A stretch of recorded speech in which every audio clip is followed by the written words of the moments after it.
It's really a pleasure to introduce as our final speaker, Penny Mohr, who is a Senior Project Officer with the Patient-Centered Outcomes Research Institute, PCORI. And Penny has been in healthcare policy and outcomes research for a number of years. She's worked within CMS, within Project Hope. We got to meet her when she was working with Sean Tunis in a group called the Center for Medicine, Technology, and Policy, and they collaborated with us on a large pragmatic trial. So we're delighted by her move to PCORI and appreciate her coming today. I know there's a lot of interest in PCORI as the new kid on the block, so welcome, Penny, and we look forward to your comments.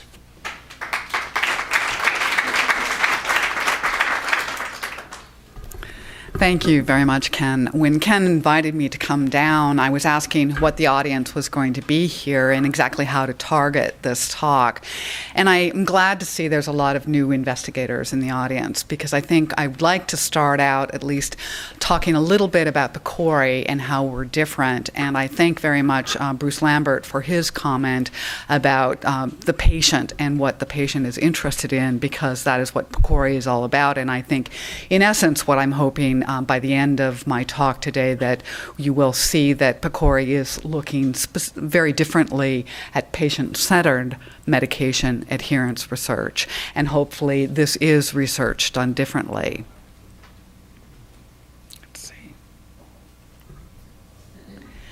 So also, as Ken mentioned, I came into, I guess it was about 8 years ago, I was at the Centers for Medicare and Medicaid Services, where I was the director of research on health plans and drugs.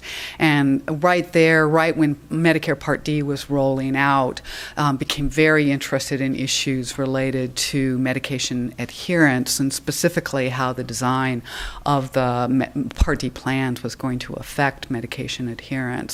And that interest has carried over with me. When I came to PCORI, which was about 1.5 years ago, I came there largely because of the mission. I feel that PCORI fills a very unique niche in the funding environment for comparative effectiveness research, as well as for research in general, with really the focus on the healthcare decision. And so when we're thinking about medication or broader adherence from the perspective of the patient, we sometimes come to a very different conclusion, and focusing specifically on how we can help in that decision and help people make decisions. I think in addition, some of the other objectives of PCORI, one of them is to speed the implementation and the use of patient-centered outcomes research evidence.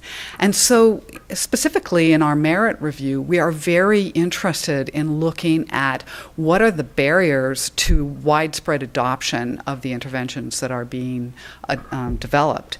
And that certainly has been, we have seen good research that some of these interventions work well, but they're quite complex and they are sometimes quite costly, and to sustain them and to get them moved into broader adoption is a challenge. And so that is one of the things that we look very carefully on in the applications that come to us, is making sure that people talk about those barriers and how to address those barriers. And then another thing that I think is quite unique is that we are moving increasingly to where we do not pay for the cost of the intervention. And so when an applicant comes to us, they have to have a mechanism of partnering with the health system or potentially with a payer to help cover those costs and at least co-fund them, if not pay for them entirely. So that sometimes puts a barrier to medication adherence research within our organization. And we actually, this is something that we've changed our policy on over time. Finally, we are hoping to influence the research funded by others to be more patient-centered. And I am glad to see that I think I see this paradigm changing. In fact, AHRQ held a conference just a couple of years ago looking at patient-centered adherence research.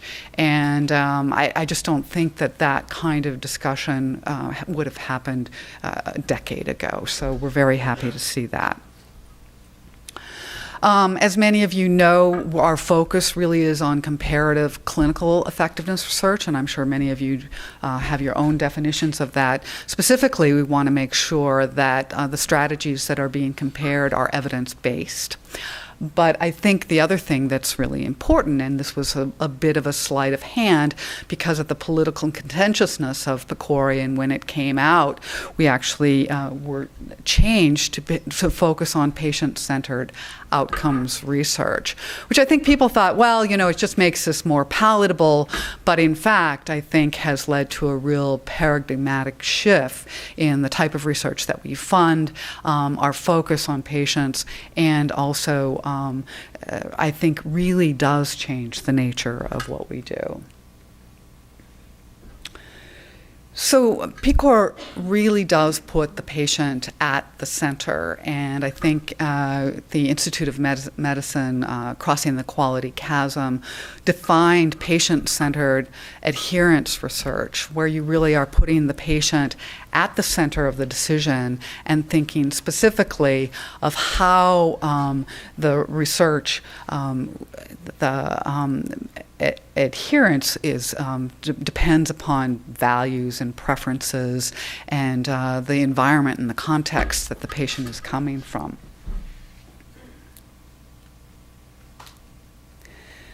So I guess, there's a couple ways that we think about patient-centeredness and our focus on patients at PCORI.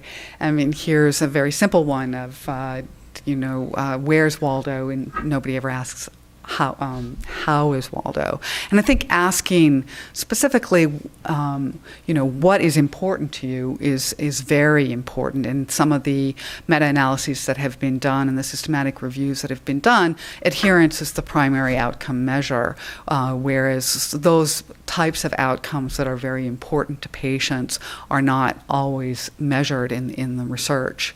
And this is something that will not do well within PCORI. In fact, it's very interesting. Back to Bruce Lambert's point, we have each of the different groups within PCORI has what we call an advisory panel, and they help channel through the organization what is potentially some of the most impactful research that we can fund and identify research priorities for some of our funding announcements.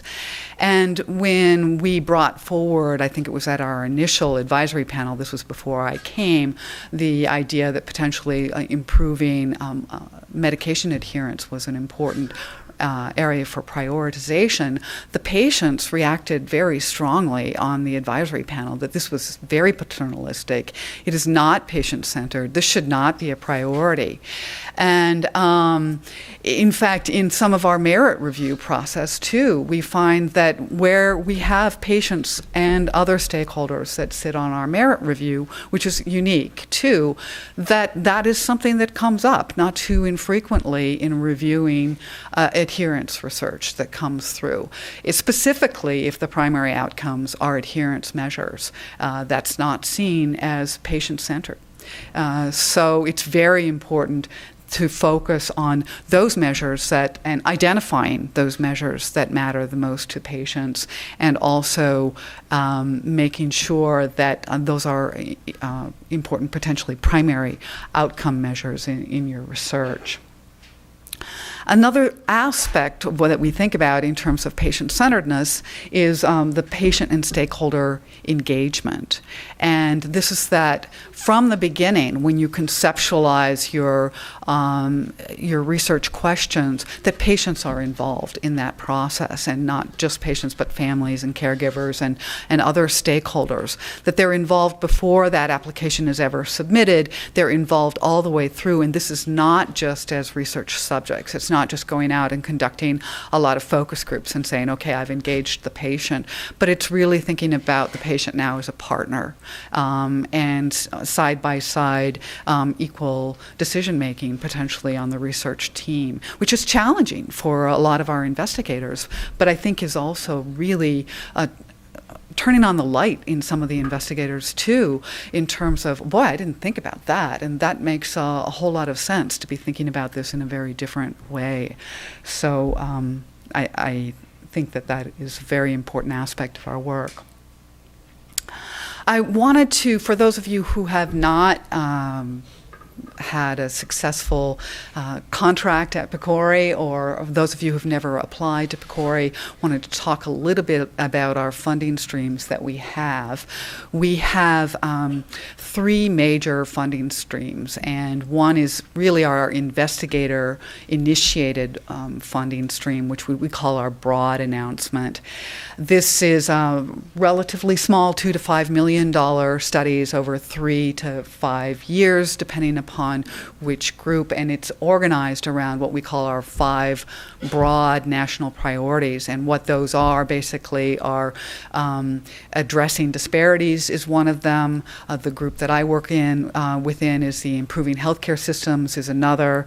Assessing prevention, diagnosis, and treatment options is another one. And then communications and dissemination research is another, and the other one is methods. And we actually have funded adherence research in all of those different areas, which I'll show you about in a little bit.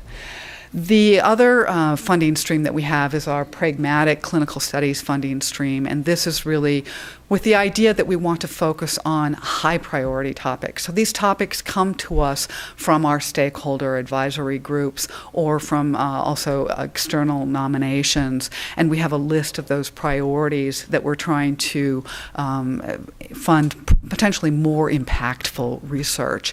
And these are either large randomized controlled trials or observational studies, and that's a larger amount of money, about $10 million for that, up to 5 years for those studies. And finally, we have what we call our targeted funding announcements.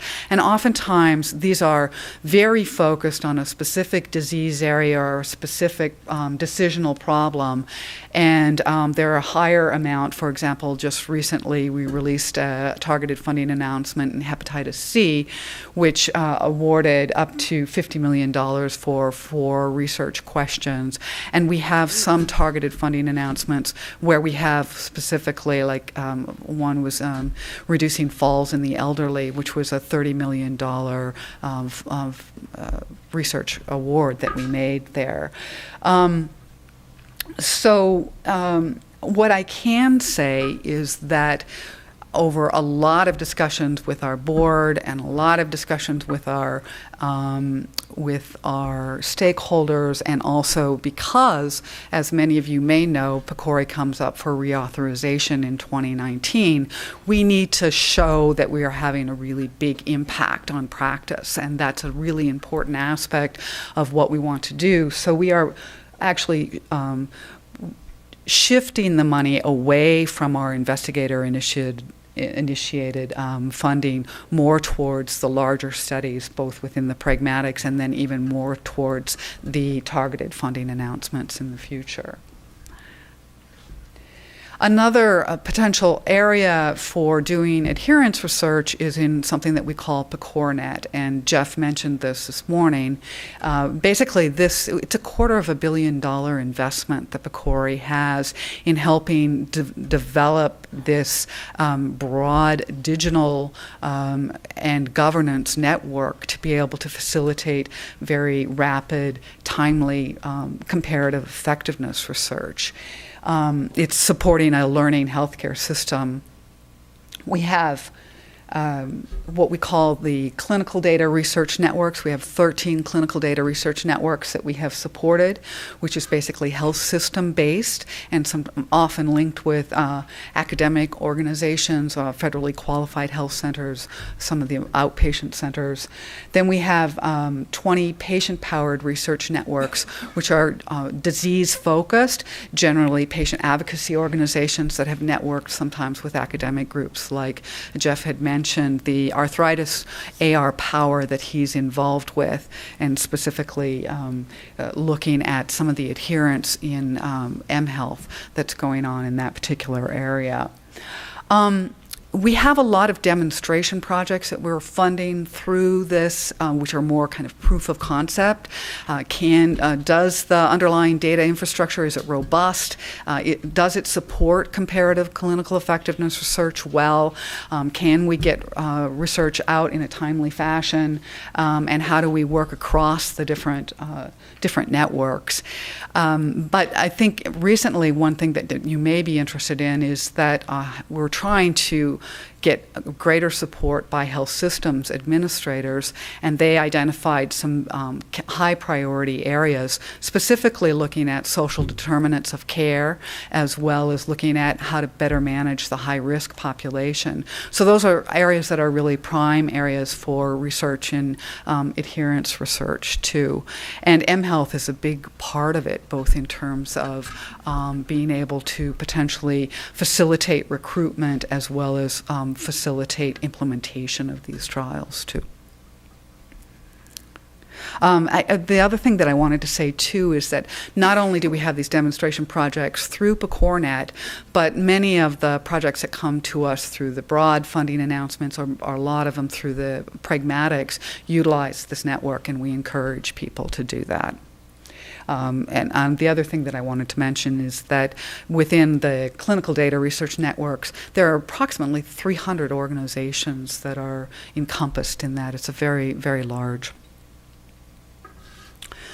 So before I came down here, I thought I would cast a quick net and just find out what we are funding within PCORI in terms of adherence research. And I was really quite surprised that it's a lot. Really a lot.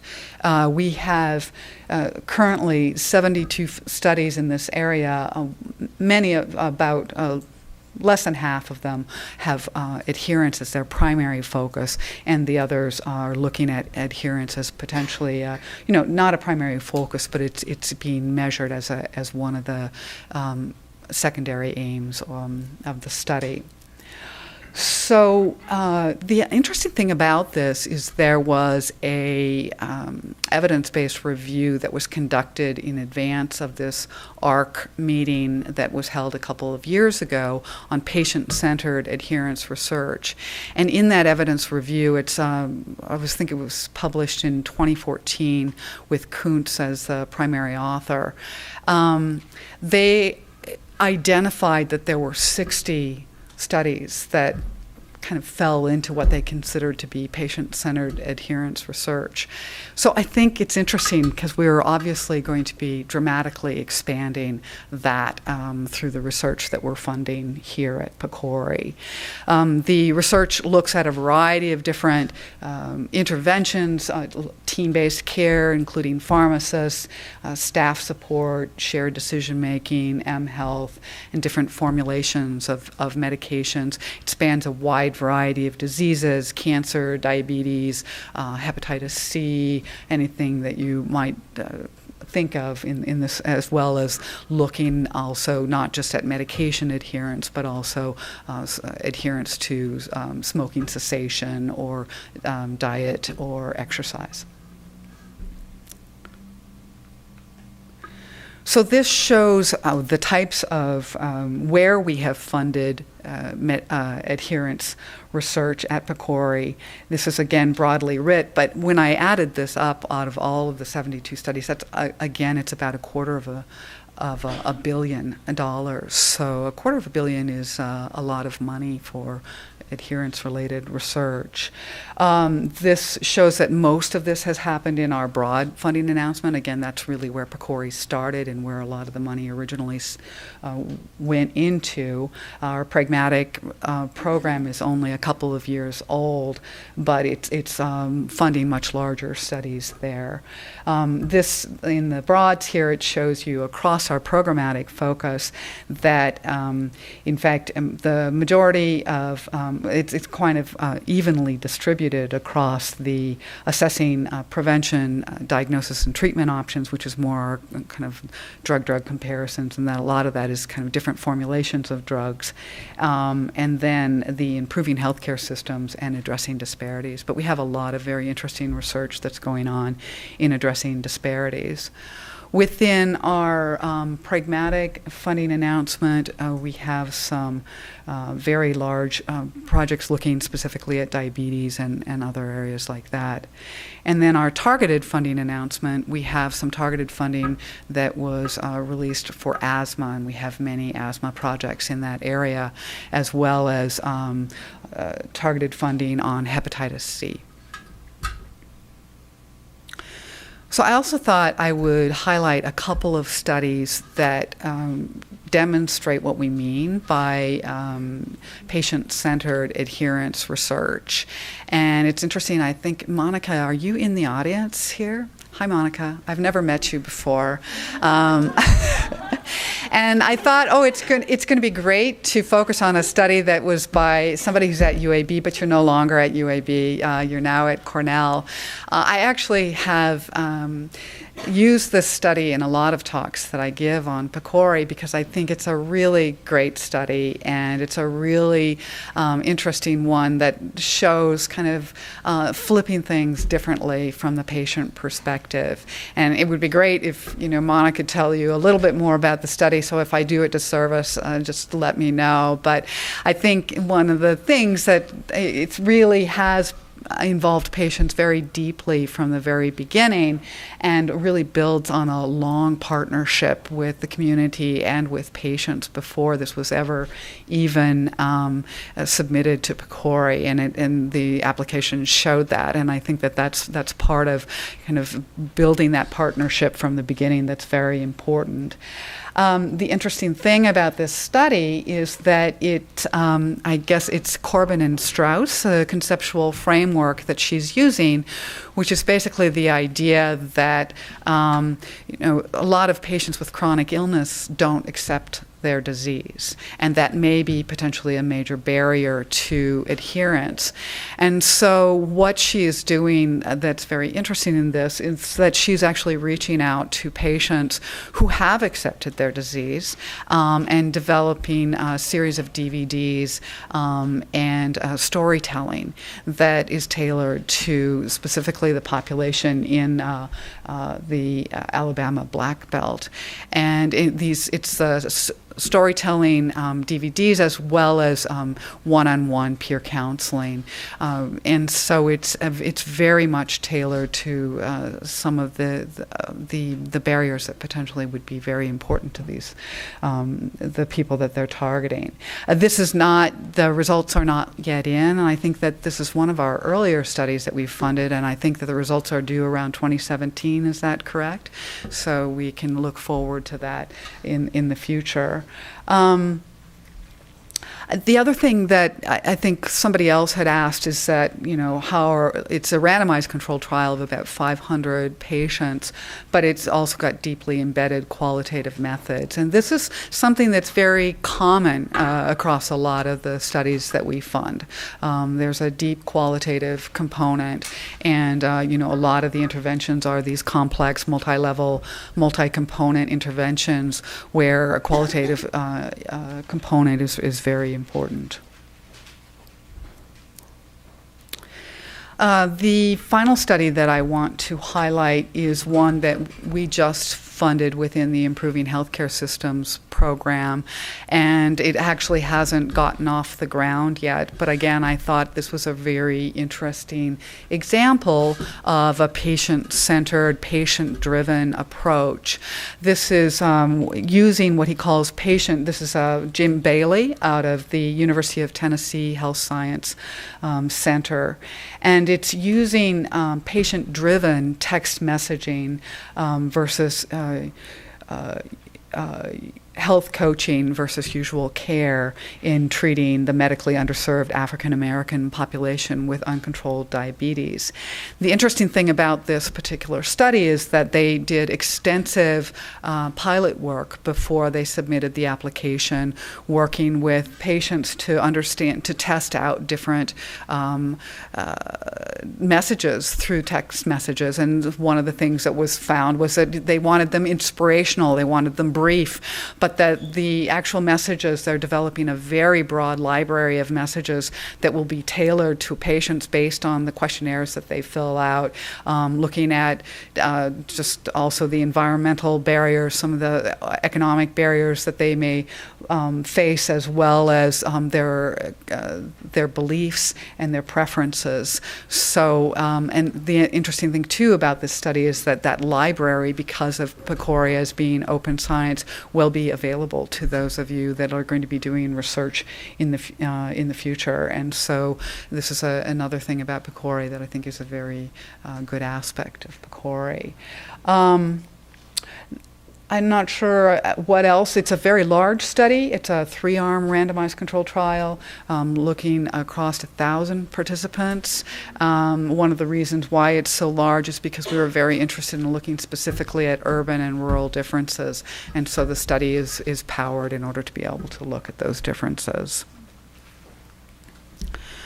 So I want to leave you with a quote by Farzad I can never pronounce his name, Mostashari, who was the former director of the Office of National Coordinating Center for Health IT.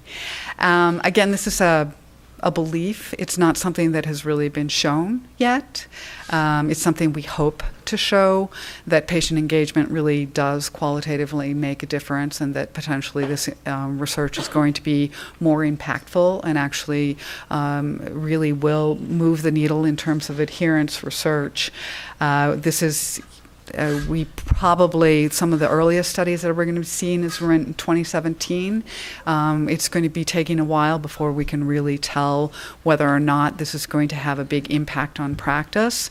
Again, this has been one of the big difficulties that we've had with adherence research, is it may do well in the specific, study, but then is it adopted? Is it scalable? Is it something that can be taken up by other health systems? And that what we're hoping is that because of the way that we put that into our merit review criteria, that some of this will be more adoptable by other systems. So thank you very much.